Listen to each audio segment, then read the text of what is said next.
ये 56 तो नहीं, उनका इनफैक्ट चलता जा रहा था, चलता जा रहा था। मैं पूछता हूँ पूजा ने क्या किया भाई, मैं तो क्योंकि ये तो जो फैसिलिटी ना, ये तो इसमें तो क्योंकि देखिए अगर आप खाली हाँ बिना जैसे क्लास मीटिंग नहीं ले रहे हैं, आप खाली रिकॉर्ड कर रहे हैं जैसे, तो उसकी कोई लिमिट नहीं है, उसकी कोई लिमिट नहीं है, ठीक है। अगर मैं जब मैं क्लास में, अच्छा, ठीक है, जब रिकॉर्डिंग शायद 40 मिनट की अलाउड हाँ होगी।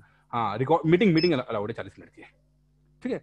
चलिए अब स्टार्ट करते हैं। एनसीईआरटी का चैप्टर 2 है अब्दुल सर, इस, जी जी बोलिए सर बस बोलिए। एक लास्ट क्वेश्चन और पूछना था हाँ हाँ कि अगर सर कोई यूपीएससी की भी प्रिपरेशन साथ में कर रहा है, जैसे बहुत लोग कर रहे होंगे साथ में, हाँ तो हाँ। सर उसके लिए क्या कोई अलग स्ट्रेटेजी है कि इसी में और थोड़ा वेरिएशन से पढ़ते देखिए रहना है साथ में? बेसिक तो यही रहेगा क्योंकि मैं एनसीईआरटी पढ़ा रहा हूँ आपको। जी थोड़ा सा ना एडवांस जी में जी जी। जाके हम कुछ चीज़ों को थोड़ा सा और देखेंगे, मतलब थोड़ा मैं आपको बता दूंगा एडवांस, क्योंकि जो यूपीएससी है ना, वो आपको काफ़ी जी, एनालिटिकल सवाल पूछेगा आपसे, वो घुमा के क्योंकि थोड़ा सर मैं पूछेगा। अपियर करूंगा यूपीएससी की बिल्कुल अब की बिल्कुल, बार। बेसिक तो पढ़ ही रहे हैं। देखिए आप अगर यूपीएससी की तैयारी भी करेंगे ना, मतलब अगर कहीं और भी करते हैं, जैसे जी मान लीजिए कोचिंग दिल्ली की ज्वाइन करते हैं या कहीं से, तो एनसीईआरटी पढ़ाने की कोशिश जी, करते हो, आपको बेसिक तो पढ़ाते ही। और इसीलिए मैंने ना आपको लाइन टू लाइन पढ़ाने की कोशिश कर रहा हूँ कि अगर आप यूपीएससी की तैयारी ठीक कर है रहे हो सर, तो भी आप देख लो उसके अंदर। और आज के चैप्टर में ठीक है जो सर। डिस्कस करेंगे, आप मैं दिखाऊंगा कि कहाँ पर चीजें जो लोगों को थोड़ा सा पहली बार पढ़ते हैं एनसीईआरटी को, वो कहाँ पर मिस कर देते हैं, वो मैं भी दिखाता हूँ आपको, ठीक है। कि ठीक जब है हम सर। पढ़ते हम लोग पढ़ रहे होते हैं तो पता नहीं रहता है, और हम लोग पढ़ भी लिया और वो चीजें मिस भी हो गई हमसे, ठीक है। तो देखते हैं, जी जी। चलिए। पहले चीज मुझे ये बताइए, आप में से कितने लोग ऐसे लोग हैं जो जब भी कोई न्यूज आती है किसी नए कंट्री के बारे में या किसी ऐसे जगह के बारे में, मतलब आता है उसके बारे में खबर, तो कभी गूगल करते हैं और देखते हैं वो जगह कहाँ पर है, कोई कंट्री का नाम हो गया, कुछ ऐसा कोई अनयूजुअल नेम हो गया, कोई अफ्रीका कंट्री देख ली। कितने लोग हैं जो थोड़ा बहुत जिनको इस तरह की शौक है गूगल करने का? सर देखते हैं सर, देखते सर हैं, मैं भी देखता हूँ। सर मुझे जायरे मैं एक करता कंट्री थी हूँ। सर, जो हाँ मैंने हाँ हाँ, सर्च करी थी, सर्च की जायरे, थी। तब पता चला कि ये अफ्रीका में है और उसकी हाँ कैपिटल होती है किंशासा। हाँ बिल्कुल तो बिल्कुल। इस तरीके की चीजें मैं चेक करता रहता हूँ अब जनरली। ये बचपन से ही आज सर कीड़ा रहा है मतलब। मैं बचपन में था तो मेरे मेरे भाई और हम दोनों एटलस की होती ना, एटलस की जो हाँ, उसमें पहेली खेलते थे, ये एटलस, ढूंढ के हाँ उसमें बताओ पहले हाँ। कहाँ है। खेलते थे हम लोग कौन सी कंट्री, तो ये चीजें यस बहुत। Yes yes. और मैं जब आपको ज्योग्राफी के नोट्स अपने जो मैं आपको नोट्स दिया, पूजा मैम तो पढ़ा रही है अपने हिसाब से, खैर वो अच्छा कर रही होंगी, लेकिन जो मैं आपको नोट्स दूंगा और मैंने जो अपने लिए भी पढ़े थे, आप देखेंगे उसके अंदर मैंने इतने सारे मैप बनाए हैं, उसके अंदर इतने मैप बनाए हैं अपने हाथों से, अपने लिए भी मैंने बनाए थे, ठीक है। तो आप लोग भी ना, जैसे एक साल के अंदर जो भी हैपनिंग्स होंगी उस जगह के बारे में थोड़ा सा ना आप लोग गूगल कर लिया करो कि कौन सी कंट्री कहाँ पर है। कई बार ऐसा होगा कि जैसे आपने मान लो जायरे के बारे में बात किया, या अभी मैं डिस्कस किसी, वो एक कंट्री थी नाइजर और चाड, दो कंट्रियां थी, ठीक है, अफ्रीकन अफ्रीकन कंट्री थी। अब पता लगा कि आपने देखते देखते आपको आइडिया हुआ कि इक्वेटर कहाँ से गुजर रहा है, ठीक है। और एग्जाम में सवाल आ गया कि भाई वो बताओ कंट्रीज जिसमें और ये सवाल आया था कि इक्वेटर किन किन कंट्री से हो गुजरता है, अफ्रीकन कंट्रीज के बारे में पूछा गया था। हम्म। तो देखिए जरूरी नहीं है कि किताब में आप जो पढ़ाया जा रहा है पढ़ा वही चीज आप याद भी रख पाओगे, कई चीजें आपको ना जी जी। ऐसे थोड़ा सा आपको सेंस आपको रखनी पड़ेगी, उस मोड में आना पड़ेगा आपको थोड़ा सा कि हाँ भाई। सर बहुत ज्यादा जो सर एमसीक्यू प्रैक्टिस करेंगे टेस्ट सीरीज हाँ वगैरह में हाँ हाँ एमसीक्यू, बिल्कुल आएगा उससे भी उसमें। कुछ ना कुछ तो हाँ सर हाँ पता बिल्कुल चल ही बिल्कुल जाता है कि बिल्कुल कुछ ना बिल्कुल कुछ आएगा, क्वेश्चन बिल्कुल आएगा, फंसेंगे। बिल्कुल आएगा। हाँ, मतलब जो भी जैसे यूपीएससी की बताता हूँ मैं आपको, यूपीएससी की बड़ा फेवरेट चीज होती है कि कोई भी जैसे जगह का नाम हो गया या किसी इंसान ने कुछ फेमस हो गया, कुछ करा, तो उसके आसपास की चीजें वो पूछ लेता है वो, ठीक है। जैसे मान लो नोबेल प्राइज किसी ने जीत लिया, तो अब जैसे पीसीएस में क्या बोलेगा, पीसीएस में वो मैज फॉलोइंग वाला सवाल डाल देगा कि फला आदमी ने कौन सा नोबेल जीत लिया, ठीक है। लेकिन वो यूपीएससी वाला क्या करेगा, उसने जो रिसर्च की होगी उसमें से वो सवाल पूछ लेगा, थोड़ा सा बेसिक सा। जी जी तो ये सब चीजें होती जी। हैं थोड़ा सा, मतलब ये मैं आपको कोशिश कर रहा हूँ कि पेपर किस तरह पढ़ते हैं, न्यूज को किस तरह से ध्यान दें, इस तरह से। चलिए ये मैप आप जो देख रहे हो ना, ये एनसीईआरटी वाला मैप, इसमें आपको तीन तीन साम्राज्य के बारे में दिखाया जा रहा है, ठीक है। ये है 7th सेंचुरी के आसपास का, 8th सेंचुरी के आसपास का, इसे हम अर्ली मिडिवल पीरियड भी कहते हैं।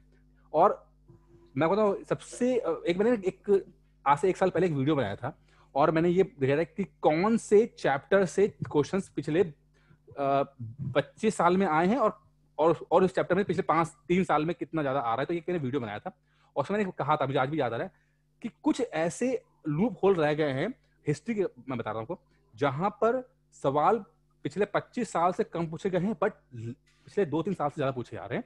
और जो आपका ये लेटर एंशिएंट पीरियड या अर्ली मिडिवल टाइम है, जिसमें 700, 800, 900, 1000, है ना, कुतुबुद्दीन ऐबक से आने से पहले का समय जो है लगभग 300-400 साल, उसके बारे में बहुत कम लिखा गया है या बहुत कम पढ़ा जाता है।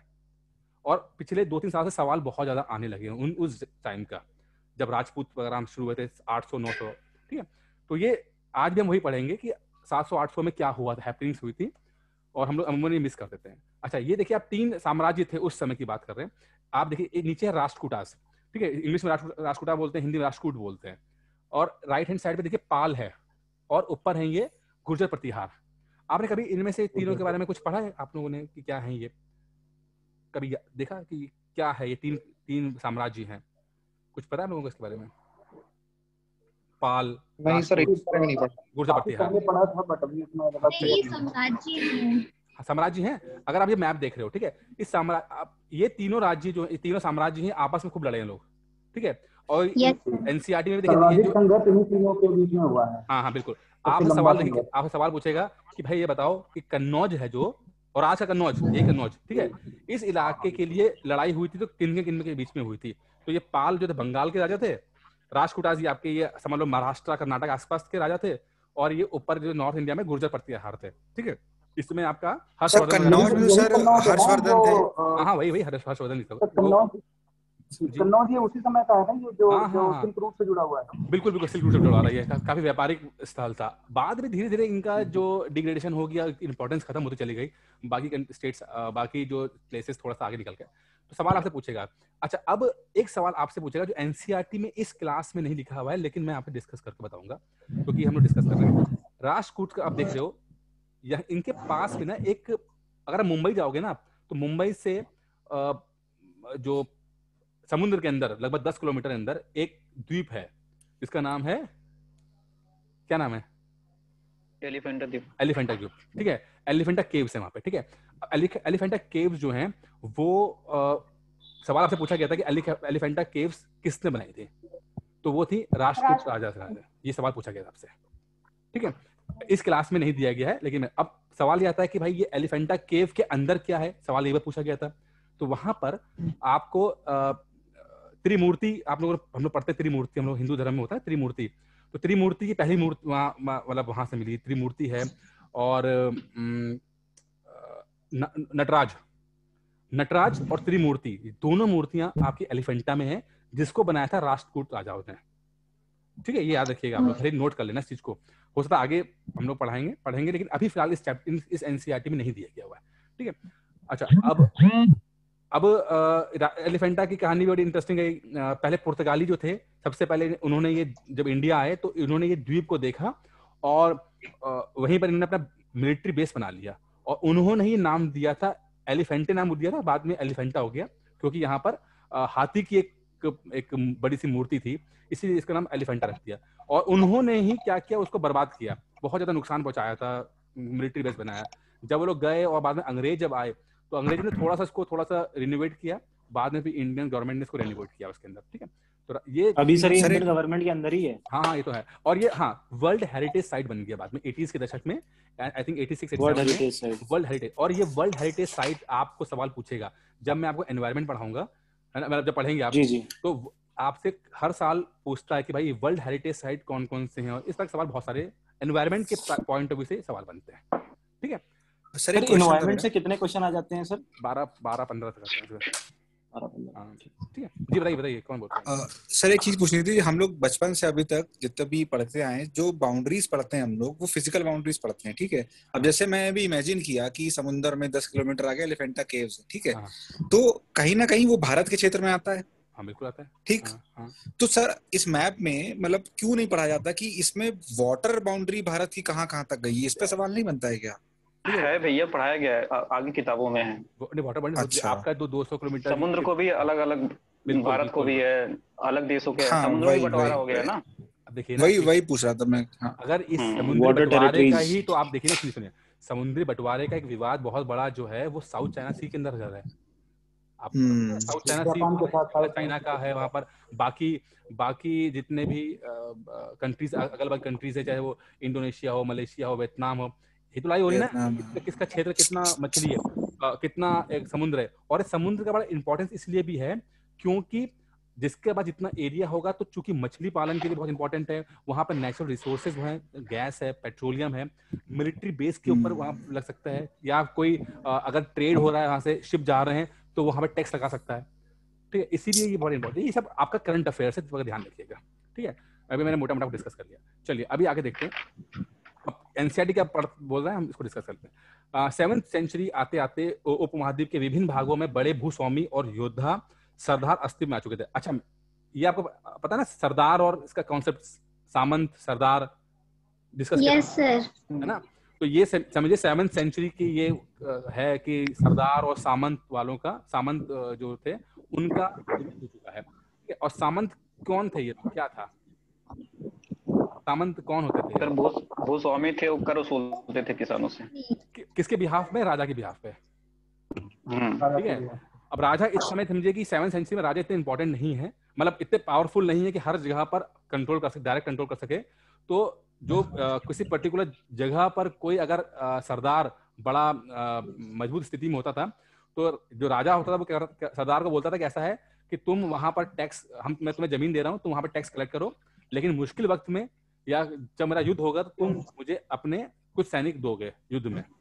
तो ये उस समय का पावर था। और ये बाद में ना, अब जब मिडिवल हिस्ट्री पढ़ोगे तो अब मनसबदारी सिस्टम और सब उस समय भी आता है, ठीक है। ये यही सेम कॉन्सेप्ट आता है, उसको मुगलों ने मनसबदारी कहा। अच्छा, लोग राजा लोग प्राय उन्हें अपने मातहत या सामंत के रूप में मान्यता देते थे। उनसे उम्मीद की जाती थी कि वह राजा या स्वामी के लिए उपहार लाएं, उनके दरबार में हाजिरी लगाएं और उन्हें सैन्य सहायता प्रदान करें, जैसा मैंने डिस्कस किया, ठीक है। अधिक सत्ता व संपदा हासिल करने पर सामंत अपने आप को महासामंत, महामंडलेश्वर इत्यादि घोषित करते थे। कभी कभी वे अपने स्वामी के अधिपत्य से स्वतंत्र हो जाने का दावा भी करते थे। मतलब कि कभी कभी क्या होता था, जो राजा, जो सामंत होता था वो बड़ा स्ट्रांग हो जाता था और राजा बड़ा वीक हो जाता था, तो अपने आप को वो इंडिपेंडेंट राज्य या कंट्री घोषित कर देते थे अपने आप को। और ये बहुत बात तक रहा है। जब आप लोग पढ़ोगे ना, ये मुगल जब अंतिम दौर में थे, तो आपका जो बंगाल और आपका जो हैदराबाद, ठीक है, निजाम जिसमें आए, वो लोग भी सेम मुगल के वो सामंत थे, मतलब थे मंत्री, और उन्होंने वहां सामंत के रूप में भेजा। और बाद में देखा कि जब मुगल कमजोर हो गए तो उन्होंने अपने आप को इंडिपेंडेंट घोषित कर दिया।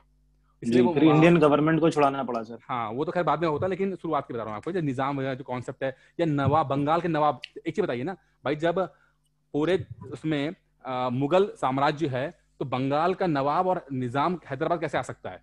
तो इसलिए आ सकता है क्योंकि मुगल साम्राज्य राजा था, लेकिन इन लोगों ने अपने आप को इंडिपेंडेंट घोषित कर दिया। लेकिन बताओ क्या किया उन्होंने? एक चाल चली कि भाई मुगल हमें ज्यादा दिक्कत ना दे, तो उन्होंने कहा कि हम आपको हर साल टैक्स देंगे आपको, मतलब हम आपके बिहाफ में काम कर लेते हैं, हम इंडिपेंडेंट हैं लेकिन हम आपके बिहाफ में काम करेंगे।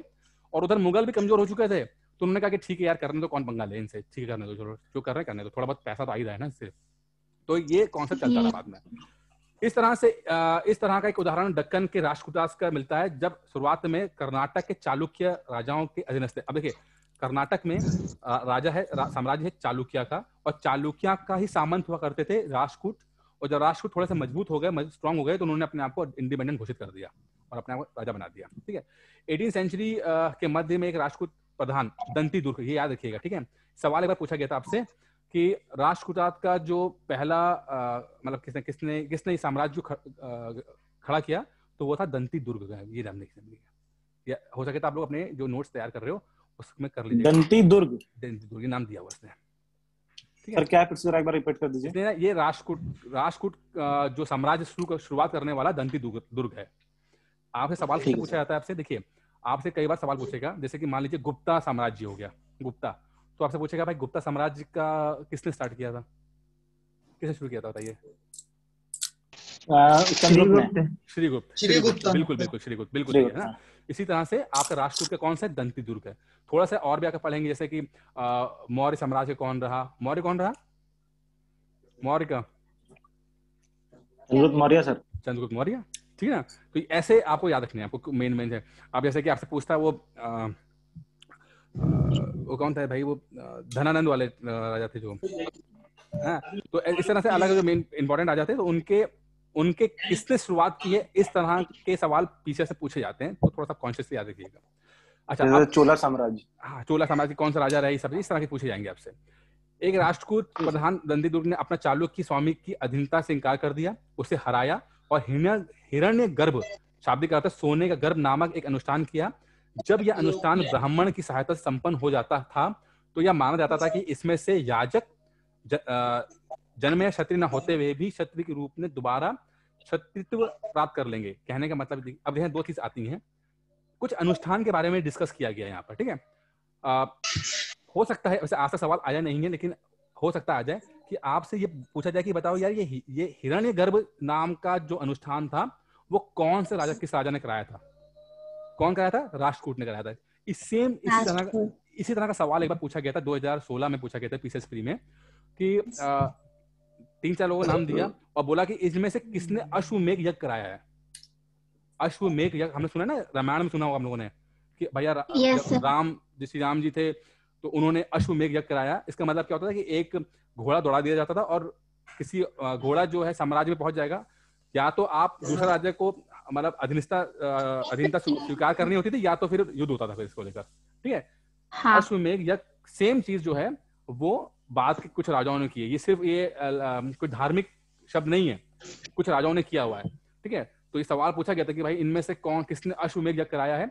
तो इसी तरह से आपको आ जाएगा, हो सकता है, देखिए अभी तक सवाल आया नहीं है, ठीक है, इसलिए मैं कह रहा हूं इसको इंपॉर्टेंट नोट कर लीजिएगा कि हिरण्यगर्भ नाम का अनुष्ठान किसने कराया। अब कितना इंपॉर्टेंट सवाल है, कितना मुश्किल हो सकता है। आप लोग आए ना कि भाई हिरण्यगर्भ नाम का अनुष्ठान किसने करा दिया बताइए, और सिर्फ एनसीईआरटी में दिया गया, ठीक है। और कहा जाता है कि भाई जब ये ब्राह्मणों की सहायता से करा देंगे इनका अनुष्ठान, तो जो लोग क्षत्रिय नहीं भी हैं तो वो भी क्षत्रिय हो जाएंगे। अब देखिए, अब इसमें क्षत्रियों को लेकर बड़ा मसला था कि क्षत्रियों में कि कौन सी जातियां इसके अंदर आती थी। कुछ ऐसे लोग भी थे अपने आप क्लेम करते थे कि वो क्षत्रिय बन जाते थे कि भाई हाँ हम भी क्षत्रिय हैं, उसको लेकर बड़ा मसला रहा है इसके अंदर। चलिए कुछ अन्य उदाहरणों में उद्यमी परिवारों के पुरुषों ने अपनी राजशाही कायम करने के लिए सैन्य कौशल का इस्तेमाल किया। मिसाल के तौर पर कुटुंब मयूर शर्मन और खुर्जा प्रतिहार हरिश्चंद्र ब्राह्मण थे जिन्होंने अपने परंपरागत पेशे को छोड़कर शस्त्र को अपना लिया और कर्नाटक और राजस्थान में अपने राज्य सफलतापूर्वक स्थापित किए। देखिए हमारे उस समय सिस्टम ये था कि जाति प्रथा तो चलो थी, लेकिन इतनी कहते हैं इतनी ज्यादा वो नहीं थी कि रिजिड नहीं थी कि भाई जो जिस जाति में पैदा हुआ है उस जाति का ही काम करेगा। क्योंकि आप यहाँ देख रहे हो कि कुछ लोगों ने जो ब्राह्मण थे बट उन्होंने अपने आप को दूसरे काम में लगाया, जैसे कि कुछ लोग क्षत्रिय वाला काम भी किया हुआ है। तो थोड़ा सा इन्होंने ये शो करने की कोशिश की है कि भाई जाति प्रथा तो थी बट इतना ज्यादा वो नहीं थी, ठीक है। अच्छा, अब राज्यों के प्रशासन, अच्छा जितना भी अभी पढ़ रहा हूँ ना ये सब आपको पीसेस प्री के पॉइंट ऑफ व्यू से पढ़ाया जा रहा है, मतलब है इसमें कोई भी मेंस का ज्यादा कुछ इसमें अभी तक नहीं आया है, ठीक है। ये क्योंकि हमारा जो 7th सेंचुरी से लेकर 11th सेंचुरी तक का जो रहा है उसमें सिर्फ चालुक्य का जो आर्किटेक्चर है ना, बस आपसे मेंस में वो पूछ सकते हैं। अमूमन बाकी चीजें प्री के पॉइंट ऑफ व्यू से ही इंपॉर्टेंट है। चालुक्य आर्किटेक्चर काफी इंपॉर्टेंट है। या राष्ट्रकूटा, सुनिए राष्ट्रकूटा के बारे में पूछ सकता है जब वो आपसे पूछेगा कि किस तरह से मूर्तियां होती थी, तो उसमें आप राष्ट्रकूट को डाल सकते हो उसके अंदर। जब आपका आर्ट एंड कल्चर, इसमें क्या ये पीसीएस 3 में ये जो जैसे गुर्जर प्रतिहार राष्ट्रकूट या जितने भी ये राजा हैं इनका कालक्रम या नाम वगैरह भी पूछ सकता है क्या? देखिए कालक्रम तो देखिए अमूमन जो सोचा, एक पहली बात आप जो आप थोड़ा शोर हो रहा है ना, इसको पहले अगर आपके घर के आस उसको थोड़ा सा बंद कर लो, शोर बहुत हो रहा है। जो नहीं बोल रहा सर उससे बोल दीजिए म्यूट कर लें। हाँ म्यूट कर लें, नहीं बोलता है म्यूट कर लें, क्योंकि ना शायद होता टीवी पे चल रहा होगा। देखिए कालखंड का तो पूछ सकते हैं, लेकिन आपको एज इट पूरा एग्जैक्टली याद करना बहुत मुश्किल हो जाता है। आप लेकिन फिर भी ना एक सीक्वेंस याद करने की कोशिश कीजिएगा, सीक्वेंस याद करने की कोशिश कि भाई कौन किसके बाद आया, वो भी मोटा मोटा याद करने की कोशिश कीजिएगा। बहुत ज्यादा डेट, देखिए पीसीएस में कुछ भी सकता है। मैं तो आपको पीसीएस में अगर जो डेट वाले जो क्वेश्चन है वो बहुत फेवरेट क्वेश्चन रहते हैं पीसीएस वालों के लिए, ठीक है। लेकिन आप भी मोटा मोटा आइडिया लेने की कोशिश कीजिए कि हाँ भाई कौन सा राजा कहाँ पे था और किस टाइम पे था, तो एक मोटा मोटा आपका आइडिया हो सकता है, ठीक है। सर इसका कोई वो है कहते हैं ना उसको एक कोड बना लेते हैं, ट्रिक बना लेते हैं कि मैं आपको जब फ्री वाला मैं आपको नोट दूंगा, ये तो मैं आपको एनसीटी पढ़ा रहा हूँ ना, मैं जो आपको फ्री जो दूंगा उसमें बहुत कुछ आपको टेबुलर फॉर्म में बना के दिया मैंने, टेबुलर फॉर्म में, ठीक है ना, आप लोगों के लिए, ठीक है। अच्छा तो मैं अभी तक मतलब एक लिस्ट टाइप की सर जिससे आइडिया लग जाए प्रॉपर, बिल्कुल। देखिए अभी क्या समझा रहा हूं आपको कि जो अभी फिलहाल हमने पढ़ा इस चैप्टर के अंदर, उसमें आपको बहुत कुछ प्री के पॉइंट ऑफ व्यू से रहेगा। मेंस के लिए आपको सिर्फ 2 चीजें रहेंगी, क्योंकि आपका जो मेंस है GS1 उसमें आता है टॉपिक आर्ट एंड कल्चर, ठीक है। तो आर्ट एंड कल्चर में जो सवाल आते हैं उसमें चालुक्य राजा हैं, उन्होंने जो आर्किटेक्चर बनाया है वो हम पढ़ते हैं, ठीक है। और अगर कभी जो मूर्ति कला के बारे में पूछा जाएगा तो जो राष्ट्रकूट ने जो एलिफेंटा में जो बनाया गया तो उसका भी हम एग्जाम्पल दे देते हैं। ठीक है, ये असली बता रहा हूँ कि थोड़ा सा रहो कि आपकी यहाँ क्या हम पढ़ रहे हैं, सिर्फ प्री के बारे में ना पढ़ते रहे। राज्यों का प्रशासन क्या था? इन नए राजाओं ने इन कईयों में महाराज धीराज, त्रिभुवन चक्रवर्ती और इसी तरह के अन्य भारी भरकम उपाधियां धारण की हैं। देखिए, गुप्ता पीरियड के समय से ही जो ये टाइटल की जो है ये बहुत ज्यादा डिमांड थी, टाइटल लोग लगाते थे। और एक सवाल आपको पूछा गया था, गुप्ता टाइम के पूछा गया था, जिसमें आपका चंद्रगुप्त था। ठीक है, तो चंद्रगुप्त ने विक्रमादित्य की, चंद्रगुप्त 2 ने विक्रमादित्य की बोली थी टाइटल लिया था। इसी तरह स्कंदगुप्त थे, ठीक है, उन्होंने महेंद्रगुप्त की ली थी। इस तरह का सवाल आता है कि किस राजा ने कौन सा टाइटल लिया है। ठीक है, तो इसी तरह से आ रहा है कि महाराजा धीराज और त्रिभुवन चक्रवर्ती ये सब टाइटल थे। सवाल कैसे पूछेंगे? किस राजा ने कौन सा टाइटल लिया है, सवाल पूछा गया है ये। ठीक है, मैं उसको भी मैं आपको दे दूंगा, फिलहाल यहाँ पे बता रहा है वो वहां पे आपको। ठीक है, इस तरह के अन्य भारी भरकम उपाधियां धारण की, लेकिन इस तरह के दावों के बावजूद वे अपने सामंतों और साथ ही साथ किसान, व्यापारी और ब्राह्मणों के संगठनों के साथ ही अपना सत्ता की साझेदारी करते थे। यानी कि वो टाइटल तो कोई भी लगा लें, लेकिन अभी भी इतने स्ट्रांग नहीं थे कि जिसमें वो कहते ना कि होल एंड सोल पावर बन जाए। वहां पर भी अभी जो बाकी सामंत हैं या किसान हैं या उनके जो संगठन हैं या ब्राह्मणों संगठन हैं, उनका भी अपना ठीक ठाक सा रोल था वहां पर। ठीक है, भले उन्होंने कहा कि हम महाराजा धीराज हैं, लेकिन महाराजा धीराज कहने के महाराजा धीराज हैं, वो उनको सब नहीं है। ठीक है, टाइटल का बड़ा था। टाइटल के हमारे जो अंग्रेज भी आए ना, तो उन्होंने भी टाइटल्स बहुत सारे दिए हैं। ठीक है, टाइटल्स राय बहादुर और ये सब कई टाइटल्स आते हैं इसके अंदर। जैसे कि राजा राम मोहन राय को जो टाइटल दिया, राजा अलग है, राजा राम मोहन राय टाइटल अलग है। ठीक है, तो टाइटल बहुत है। जो बाद में जब देश आजाद हुआ तो संविधान के हिसाब से आर्टिकल, कौन सा आर्टिकल हटाया है इसको, टाइटल वाला कौन सा आर्टिकल में हटाया? 18वें आर्टिकल में हटा दिया। नवाब 18वें आर्टिकल में खत्म कर दिया कि आप टाइटल नहीं लगा सकते, सिर्फ एकेडमिक्स और मिलिट्री वाले आप लगा सकते हो, बाकी नहीं लगा सकते आप। ठीक है, क्योंकि इक्वालिटी की बात करते हैं, बराबरी की बात करते हैं कि ऐसा नहीं कि एक को महाराजा धीराज की दे दिया गया और एक जरा नॉर्मल आदमी है तो इसमें इनइक्वालिटी आती है, इक्वालिटी नहीं आती, इसलिए हटा दिया गया। सर लेकिन बहुत लोग अभी भी यूज करते हैं, मतलब टाइटल्स को कुंवर हो गए, महाराजा हो गए। वैसे ऑफिशियल वो अपना नाम कह सकते हैं, लेकिन ऑफिशियल नहीं है वैसे। जैसे कि एक सवाल आया कि क्या सचिन तेंदुलकर भारत रत्न का टाइटल लगा सकते हैं? ये चला गया कोर्ट में, किसके चला गया था, क्या भारत रत्न का टाइटल लगा सकते हैं? तो ये बोला गया कोर्ट में कि भाई भारत रत्न जो है एक अवार्ड है, ना कि टाइटल है। ठीक है, एक अवार्ड है ना भारत रत्न, तो वो टाइटल थोड़ी ना है। तो इसलिए अनऑफिशियली यूज कर लेते हैं, लेकिन ऑफिशियली यूज नहीं कर सकते, ये होता है।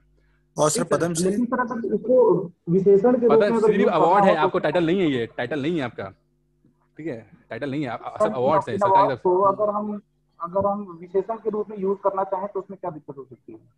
कर सकते हैं, लेकिन इसको मतलब अमूमन ये जो आर्टिकल इसको मतलब ऐसे में इक्वालिटी रखने की है कि ऐसे कभी मतलब ऐसे कोई इनफॉर्मल तरीके से कर लिया यूज कर लिया, लेकिन कोई आप इसको ऑफिशियली यूज नहीं कर सकते। ऐसा नहीं बोल सकते कि भाई मेरा नाम भारत रत्न सचिन तेंदुलकर है, ठीक है, या मेरा नाम पद्मश्री फलाना है। आप वो अवार्ड्स हैं, ना कि टाइटल हैं। वो समझिए इस बात को। अवार्ड मतलब आपको अवार्ड दिया जा रहा है, आपको टाइटल नहीं दिया जा रहा है। सरकार की तरफ से आपको कोई पद नहीं दे दिया गया है। ठीक है, चलिए इन सभी राज्यों के में उत्पादकों अर्थात किसानों, पशुपालकों, कारीगरों से संसाधन इकट्ठे किए जाते थे और इसके अक्सर अपने उत्पादों का एक हिस्सा त्यागने के लिए बनाया जाता था या बाध्य किया जाता था। कभी कभी इस हिस्से को लगान मानक कर वसूला जाता था, क्योंकि प्राप्त करने वाला भूस्वामी होने का दावा करता था और राजस्व व्यापारियों से भी लिया जाता था। कहने का मतलब यहाँ पर यह है कि चूंकि हमें पता है कि राजा कहने को तो बहुत बड़े बड़े टाइटल ले रहा है, बट सामंत भी है, वहाँ किसान वगैरह भी हैं। अब चूंकि राजा अपने आप को भूस्वामी यानी कि लैंड जो होल्डर है, लैंड का जो मालिक है, उसका होने का वो दावा करता है, इसलिए जो किसान उसकी जमीन पे हैं तो उनको टैक्स देना पड़ता है। इसको हम कहते हैं लगान कहते हैं। ठीक है, अब मुझे बताइए प्लीज बताइए कि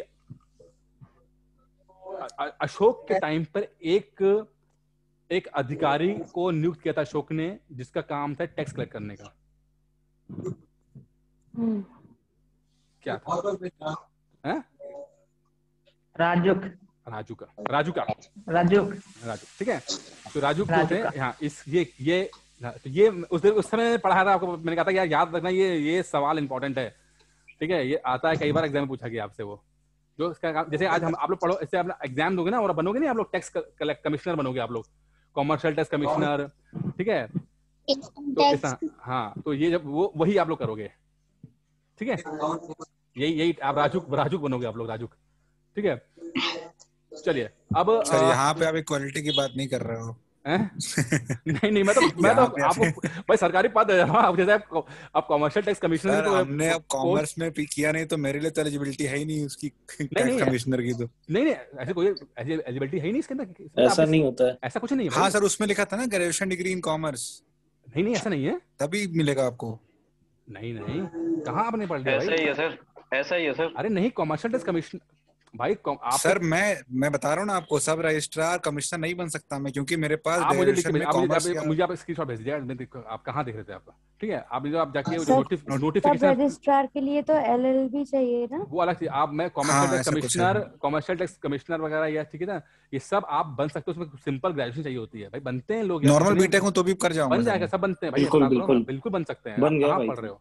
देखिए आप लोग नोटिफिकेशन पढ़िए, आप वो कौन सी यार वेबसाइट है जो बड़ी फेमस है आप लोगों में, वो सरकारी रिजल्ट, वो लोग वहां पर फर्जी देख के आते हैं, उनको तो पता नहीं सरकारी रिजल्ट वाले कौन से हैं, किस तरह से बनाते हैं, आधी तो गलत इन्फॉर्मेशन देते हैं वो लोग यार, ठीक है। चलिए खैर छोड़िए, आप लोग देख लीजिएगा, नोटिफिकेशन देख लीजिएगा प्लीज, ठीक है, 2021 से 20 सर, ठीक है। चलिए अब एक सवाल जो आता है, मैं जैसे मैं राजू के बारे में डिस्कस किया, जो प्री के हिसाब से बहुत इंपॉर्टेंट है, उसी तरह से क्योंकि टैक्स को लेकर ना बहुत चलता है। अगर हम वैदिक काल में जाते हैं तो टैक्स को क्या बोलते थे बताइए? लगान, कर। नहीं लगान तो अब यहाँ पे डिस्कस करो ना, सातवीं जगह। वैदिक काल में मैंने पढ़ाया आप लोगों को, वैदिक काल में टैक्स को क्या बोलते थे? निष्ठ बोलते थे क्या सर? चुंगी। आए सर। बली है सर, बली। ठीक है, बली यार आप लोग पढ़ते नहीं, भूल गए, ठीक है, बली बुलाया था इसको, ठीक है। बुक लिस्ट मत मांगो मुझसे, मैं कहता हूँ जो किताब एनसीईआरटी है उसी से पढ़ लो, बहुत सिलेक्शन हो जाएगा, आप किताबें इकट्ठी करते रहोगे फिर आप लोग, ठीक है। तो वैदिक काल में बली, ठीक है, आपका अशोका का काल में जो टैक्स होता है उसको टैक्स कलेक्टर राजूक बोलते थे, और यहाँ पर लगान की बात हो रही है, ठीक है, एक ही नाम। और ये साउथ में जब हम जाएंगे ना, ये जब चोला राज्य साम्राज्य पहुंचेंगे तो वहां पर कुछ और नाम भी दिए हैं, वो सब आपको याद रखने हैं, ठीक है। जैसे यहाँ पर क्या दिया हुआ है, देखिए, तमिलनाडु में शासन करने वाले चोल वंश के अभिलेखों से विभिन्न किस्म के करों के 400 से ज्यादा सूचक शब्द मिलते हैं, जिसमें अधिक उल्लेखित है वेटी। ये बहुत इंपॉर्टेंट, ध्यान रखिएगा, वेटी, ठीक है, वेटी। जैसे आपने कहा ना कि वो बली है तो उसी तरह वेटी है, जो नकद के बजाय जबरन श्रम के रूप में बनाया जाता है, यानी कि आपका जो हम बेगारी के सेंस हम लोग बेगारी, ठीक है, और यानी कि जबरन श्रम, और कदमई यानी कि भू राजस्व थे। देखिए अगर यूपीएससी वाला होगा क्या बोलेगा, वो मैथ फॉलोइंग वाला सवाल डाल देगा आपको, एक तरफ डालेगा वेट्टी और दूसरी डालेगा कदमई, और बोल देगा कि बताओ कि क्या है इसका मतलब है। वेट्टी का मतलब हो गया जबरन आपका श्रम, और कदमई का मतलब हो गया भू राजस्व। अब कितनी इंपॉर्टेंट चीज आपको यहाँ से मिल गई, बताइए मिली कि नहीं मिली आपको? इसीलिए मैं कहता हूँ कॉन्शियसली पढ़िए इस चीज को, सब दिया हुआ है, बहुत कुछ एनसीईआरटी में दिया गया है, ठीक है। मकान पर छज्जे डालने पर वाले लगने वाले टैक्स कर था। खजूर या ताड़ के पेड़ पर चढ़ने के लिए सीढ़ी का इस्तेमाल पर लगने वाला भी कर था। पारिवारिक संपत्ति का उत्तराधिकार हासिल करने के लिए भी टैक्स लगते थे, अलग अलग तरह के टैक्स थे। देखिए सीढ़ी तक लगाने के टैक्स है, ठीक है। तो यहाँ से आपको दो चीजें मिलती हैं, जो बिल्कुल याद करिएगा, वेट्टी और कदमई, इन दोनों को याद रखिएगा, ये दोनों बहुत अच्छी चीजें जो बहुत संभावना है कि एग्जाम में पूछ दिए जाए, ठीक है। और चोल वंश का है, चोल मतलब कि तमिलनाडु में जो राजा थे चोल, वहां पर एक और भी है आपका, कौन है वहां पर? 3 है वहां पर, चोल और चोल, चेर और पांड्या, ठीक है। और चेर कहाँ का राजा था? 4 ठीक है, केरल साइड के, अच्छा हाँ केरल के। ये संसाधन राजा की व्यवस्था के वित्तीय आधार थे, भाई सिंपल सी बात, टैक्स कलेक्ट करेंगे, पैसा मिलेगा तो वही उसका फाइनेंशियल बेस बनता है। साथ ही मंदिरों और जो दुर्गों, दुर्ग का मतलब होता है फोर्ट, ठीक है, जिसके अंदर राजा रहता है, जिसके अंदर पब्लिक उसकी रहती है, दूसरे लोग अटैक न कर पाए, तो उसका निर्माण भी करते थे ये लोग उसी टैक्स के पैसे से। संसाधन उन युद्धों को लड़ने में भी इस्तेमाल होते थे जिसे लूट की शक्ल में धन मिलने या जमीन और व्यापारिक मार्गों के प्रयोग की संभावना बढ़ती थी। राजस्व वसूली के लिए पदाधिकारियों की नियुक्ति सामान्यतः प्रभावशाली परिवारों के बीच से होती थी और प्रायः वंशानुगत होती थी। सेना में भी ऐसा होता था, कई बार राजा के निकट संबंधी इन ओहदों पे होते थे। अब ये कितने लकी हो आप लोग, ये बात समझो कि आप लोग आम इंसान होते हुए भी, आम फैमिली से आते हुए भी, आप टॉप इंडिया की सबसे टॉप नौकरी को पा सकते हो। नहीं तो अगर आप लोग ये चोल चेर टाइम पे पैदा होते ना हम लोग, तो क्या होता कि उस समय अगर राजा के घर में पैदा होगा संबंधी के, तब तो वे नौकरी मिल गई, नहीं तो फिर किसानी मिलती है, आपको किसानी करते रहते हैं बैठ के। राजा का बेटा राजा नहीं बनेगा, राजा नहीं बनेगा अब तो, नहीं इसीलिए तो अच्छा है ना कि टाइम नहीं, मैं बिल्कुल लिटरली मानता हूँ इस बात को, ये गोल्डन टाइम है। अगर आप 40-50 साल पहले भी चले जाओगे ना, 60-70 साल पहले जब देश आजाद नहीं हुआ था, आप फर्ज करो कि मतलब अगर आप अच्छा जगह पैदा हो गए तो बढ़िया है, लेकिन अगर मान लीजिए अच्छी जगह पैदा नहीं हुए आप कोई ऐसी जगह पर, तो आप कुछ भी कर लो यार, नहीं पहुंच पाओगे ऊपर आप। अब बताइए यहाँ पर आपको कोई नौकरी नहीं मिल पा रही है, आप कितने भी टैलेंटेड हो गए तो क्या कर लोगे बताओ? फिर बनोगे लुटेरे, फिर ज्यादा रेवोल्यूशनरी बनोगे तो लुटेरे बन जाओगे। और अलग बात है कि अगर जिंदा रहे तो साम्राज्य कर लोगे, नहीं तो निपट जाओगे फिर आप, है ना? ये रहता है इसके अंदर।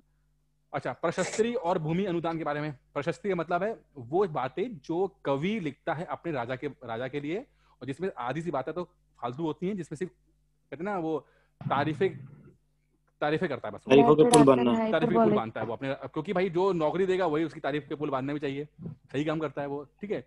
और हमने हमने इस पहले चैप्टर में पढ़ा था, हमने कौन था, किसकी प्रशस्ति के बारे में पढ़ा था हम लोगों ने, तो भूल भी गया, देखो कौन सा था, समुद्रगुप्त की प्रशस्ति आती है, इलाहाबाद में आती है ना, हमको एग्जाम के बहुत इंपॉर्टेंट ध्यान रखिए, ठीक है सर। 1 मिनट में कट जाएगी क्लास, कुछ कहना हो तो आपको प्लीज कह दीजिए ना, इससे पहले कि बिना बताए कट जाए। नहीं, आपको कह रहा हूँ सर, आप नहीं, ठीक है, क्लास से पहले कुछ अभी टाइम है अभी 2-3 मिनट है, ठीक है। तो अच्छा, ये प्रशस्ति है जो मैं कोई बात कर जाएगी, आगे पढ़ा देंगे यहाँ से। तो प्रशस्ति जो है अमूमन वो सब अच्छा एग्जाम के लिए इंपॉर्टेंट, जो हरिशेर ने लिखी इलाहाबाद वाले, समुद्रगुप्त की लिखी, तो वो एग्जाम में वो पूछी जाती है। तो इसमें जैसे देखा कि सत्य नहीं था, बट कुछ बातें वो तारीफ लिखते थे, बट कुछ वो फैमिली के पॉइंट ऑफ व्यू से बहुत इंपॉर्टेंट माना जाता है सब चीजों के लिए, पर कि फैमिली बैकग्राउंड क्या, क्योंकि जब जैसे बोलते थे ना कि फला जो आदमी है वो फला जी का बेटा है और फला जी का पोता है, तो थोड़ा सा उससे पता लग जाता है। नागभट्ट के बारे में आता है, जैसे नागभट्ट ने अपनी कुछ प्रशस्ति लिखी थी, इंपॉर्टेंट नहीं, छोड़िए सर। आप नोट्स भी अपलोड करेंगे ना? हाँ, ये सब कर दूंगा मैं आपको, अभी थोड़ा तबीयत ठीक हो जाए, उसके बाद सब नोट्स में दे दूंगा आपको, फिलहाल आप पढ़ लो। ठीक है। बाकी तो सर, ये ऑनलाइन एनसीईआरटी बुक कहाँ से खोलनी है? ncrt.nic.in। ठीक है सर, मेरे पे ओल्ड वाली चलेगी क्या? चल जाएगी, कोई बात नहीं, ठीक है। अच्छा सुनिए, थोड़ा सा पढ़ लेते हैं। 12वीं शताब्दी में एक वृहद संस्कृत काव्य भी रचा गया। काव्य की इंपॉर्टेंट है, काव्य वाले सवाल बहुत आते हैं, ठीक है, बिल्कुल एक राइटर्स और काव्य के ऊपर एक सवाल आते हैं। वैसे मैं आपको बहुत दूंगा, कम से कम 20-25 हैं, एंशिएंट और मेडिवल दोनों मिला के, ठीक है।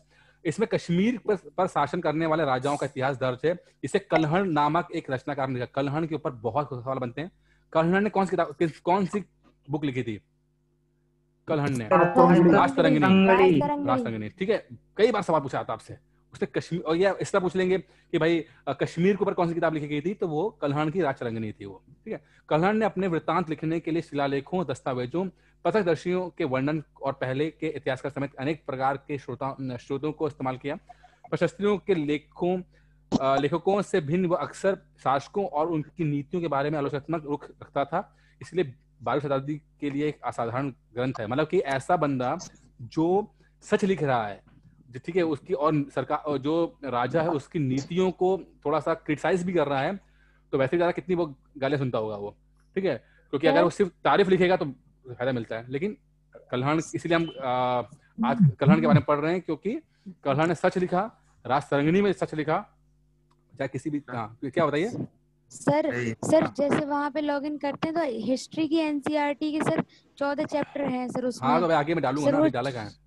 अगर पढ़ना तो टेलीग्राम पे नहीं है ना सर अभी? हाँ, टेलीग्राम पे ज्यादा पढ़ना, टेलीग्राम पढ़ लो। मैं थोड़ा सा 1-2 दिन थोड़ा तबियत ठीक हो जाए, उसके बाद मैं सब डाल दूंगा, ठीक है। ठीक है सर। अब बाकी नहीं पढ़ाऊंगा, धन के लिए युद्ध है, अब कल पढ़ा दूंगा मैं। हाँ, क्या बोल रहे हैं, क्या हुआ? वहाँ पर तो उतना ही है ना सर, 14 चैप्टर, उसके बाद तो अभी नहीं हुआ ना। उतना ही है, बाकी हो तो बहुत कुछ गया है, वो टेलीग्राम पे हुआ है, ठीक है, टेलीग्राम पे चल देना। अब मैं कल पढ़ाऊंगा, ठीक है, क्योंकि टाइम खत्म हो गया। धन के लिए युद्ध सर, इसका इंग्लिश में भी नोट मैं आपको समरी दूंगा, जब मैं समरी दूंगा उसमें इंग्लिश में दे दूंगा आपको मैं। वैसे आप सर ये पेज के लास्ट में 2020-21 क्या लिखा हुआ है? ये पेज नंबर है, ये तो किताब वो एनसीईआरटी का पेज है, एनसीईआरटी की जो पीडीएफ है ना उसका है, मैंने वहीं से एडिशन है क्या ये? मतलब एडिशन टाइप लिखा है। अच्छा, आप लोग एनसीईआरटी की वेबसाइट से जाके सर उसमें हिस्ट्री की जगह सोशल साइंस दिखाता है। सोशल साइंस, हाँ, और हमारे अतीत नाम है, ठीक है, हिंदी में हमारे अतीत